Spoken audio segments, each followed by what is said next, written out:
বাবা, আমার বাবা, আমার বাবা হচ্ছে থাকতে পারবে না। আমার চোল, আমার কলজা,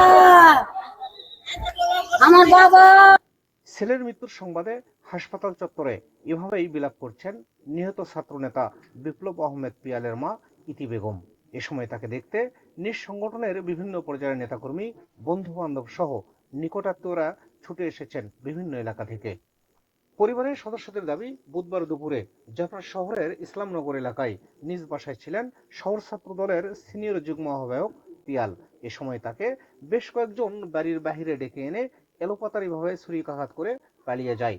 পরে স্থানীয়রা তাকে উদ্ধার করে জাফরাট 250 শয্যা বিশিষ্ট জেনারেল হাসপাতালে নিয়ে এলে চিকিৎসক তাকে মৃত ঘোষণা করেন। তারা বলছেন, মাদক বিক্রিতে বাধা দেওয়াকে কেন্দ্র করেই এ হত্যাকাণ্ড। আমার ছেলে এর আগেও মারছিল বাবা, এর আগেও আমার ছেলেকে মারিছিল, গোটা শরীর ক্ষতবর্ত করেছে। বগুড়া থেকে আমার ছেলে সুস্থই হয়নি, আমার ছেলেকে নিয়ে যাচ্ছি। ওই জায়গাত বাবার ব্যবসা করে, ফেন্সিডিলের ব্যবসা করে, প্যান্ডাডুলের ব্যবসা করে। যারা মারিছে তারা এলা ব্যবসা করে, আমার ছেলে ব্যবসা করবা দিবে না। একিলিয়া গন্ডগোল গন্ডগোল হওয়ার পরেই তো আমার ছেলেকে একবার মারলো, গোটা শরীর আমার ছেলের কাটা মারলো। বগুড়া হাসপাতাল থাকলাম, থাকা একটু সুস্থ করে নিয়ে আলাম। আমার ছেলে তো অসুস্থ, সারাদিন আমার ছেলে ঘরতেই শুয়া থাকে, বাড়াই না। আমি তো বাহিরে আসছিলাম, আমার ছেলে ডাকা নিয়ে আসা ডারে মারিছে। এই সুয়েল, রুবেল, তারপরে শান্তিনগরের কাউসার, তারপরে আরো গুনা, খালি আনোয়ার তো ধরা খেছে, আর বাদ বাকি গুনা তো ধরা খায়নি। ছেলে এতদিন পালা ছিল, ছেলে আবার আসা আমার ছেলে ঘর থেকে ডাকিছে গেছে। আমার চুল বাড়ির সামনে মারিছে। আমার ছেলে তো জানে না যারা মারবে, তা তো আমার ছেলে গেল না। আমার ছেলে যে এর আগে যে আহত করলো যে আসামিগুলা, তারাই আবার দ্বিতীয়বারে আবার আহত করছে। প্রথমবার থেকে আহত করার পরেও তারা, আমার ছেলের পুলিশ প্রশাসন তারা কোনো অজ্ঞাত নাই। তারা আসামিরা বাসায় ঘুরে বেড়াচ্ছে, পুলিশের সাথে কথা বলছে, কিছু জয়পুরহাটে এখনো পুলিশ লিগ আছে, এখনো যাদের সাথে কথাবার্তা বলে তাদের বাসায় যায় কথাবার্তা বলে, এই ধরনের কথাবার্তা বলে। তার আসামিরা বাড়িতে থাকে, পুলিশরা তাদের সাথে কথাবার্তা বলে। আর আমার ছেলেকে উল্টা মামলা করে, তোর কাছে 200 হাসা আছে, পিস্তল আছে, এইসব চাপ দিয়ে আমার ছেলের উপর এইভাবে নির্যাতন করে পুলিশ। এই পুলিশ লীগের জয়পাটে কিছু থানায় আছে, তারা এইরকম আমার ছেলেকে পুলিশ, আর আসামি থেকে তারা প্রোটেকশন দেয়। আর আমার ছেলের জন্য আমি আবেদন করতেছি যে আমার ছেলে যেন ন্যায্য বিচার যেন পায়।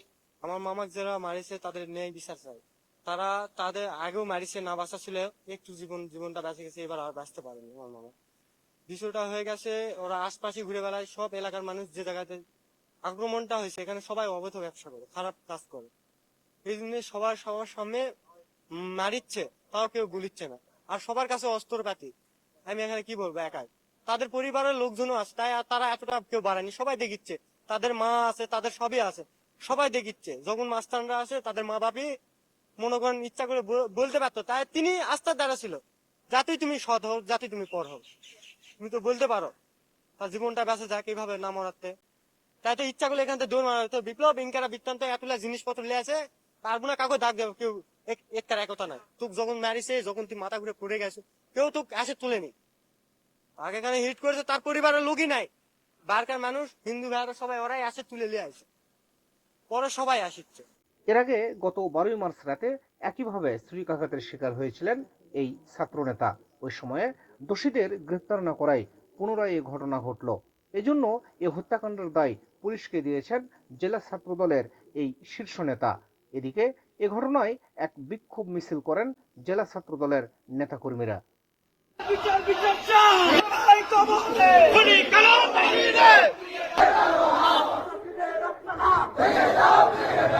এর আগেও রমজান মাসে পিয়াল আহমেদের উপর আমাদের ছাত্র দলের সিনিয়র যুগ্ম আহ্বায়ক সহ ছাত্র দলের সিনিয়র যুগ্ম আহ্বায়ক পিয়াল আহমেদের উপর একটা নির্মম আক্রমণ হয় এবং সেখানেও প্রায় মৃতপ্রায় সে অবস্থা হয় তার। এবং এটার জন্য আমরা মামলা রুজু করা হয় এবং এই মামলা রুজু করার পরে প্রশাসনিকভাবে কোন রকম কোনো ব্যবস্থা আমরা গ্রহণ করতে দেখি নাই। কারণ যারা আসামি ছিল তারা নির্বিঘ্নে তারা এলাকায় চলাফেরা করছে। তাদের বাসা থেকে শুরু করে তারা বাসাতে নিশ্চিন্তে ঘুমাইছে। তাদের যদি যথাযথ ব্যবস্থা নেওয়া হতো আজকে পিয়ালকে অকাতরে জীবনটা দিতে হতো না।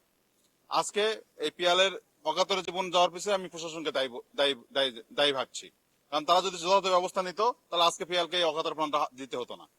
আমি এই 24 ঘন্টার মধ্যে পিয়ালের এই যারা এই আওয়ামী লীগের দোসর থেকে শুরু করে যারা জড়িত তাদের যথাযথ ব্যবস্থা না নিলে ছাত্রদল কঠোর আন্দোলন করবে, এটা আমি আপনাকে অবগত করছি। জাফরাটের পুলিশ সুপার আব্দুল ওয়াহাব বলছেন, প্রথম ছুরিকাঘাতের ঘটনায় সান্তাহার জিআরপি থানায় 9 জনকে আসামি করে একটি মামলা দায়ের করেছিলেন নিহত পিয়ালের বাবা বাচ্চু মিয়া। তবে সর্বশেষে নিহতের ঘটনায় অভিযুক্তদের গ্রেপ্তারে জোর তৎপরতা চালানো হচ্ছে। আজ জয়পুরহাটে যে পিয়াল নিহত হয়েছেন, এটা মূলত পূর্ব শত্রুতা বশত ওনার প্রতিপক্ষ ওনাকে হামলা করে ছুরিকাঘাত করে পরবর্তী সময় উনি জয়পুরহাট সদর হাসপাতালে গেলে কর্তব্যরত ডাক্তার ওনাকে মৃত ঘোষণা করেন। এ ব্যাপারে আইনি প্রক্রিয়াধীন আমরা মামলা রুজু করছি এবং যথাযথ আইনি প্রক্রিয়ার মাধ্যমে যারা আসামি আছেন তাদেরকে আইনের আওতায় নিয়ে আসা হবে। নিহত ছাত্রনেতা একটি ঔষধ কোম্পানিতে বিক্রয় প্রতিনিধি হিসেবে কর্মরত ছিলেন। তার সংসার জুড়ে স্ত্রী সহ 3.5 বছরের একটি ছেলে সন্তান রয়েছে।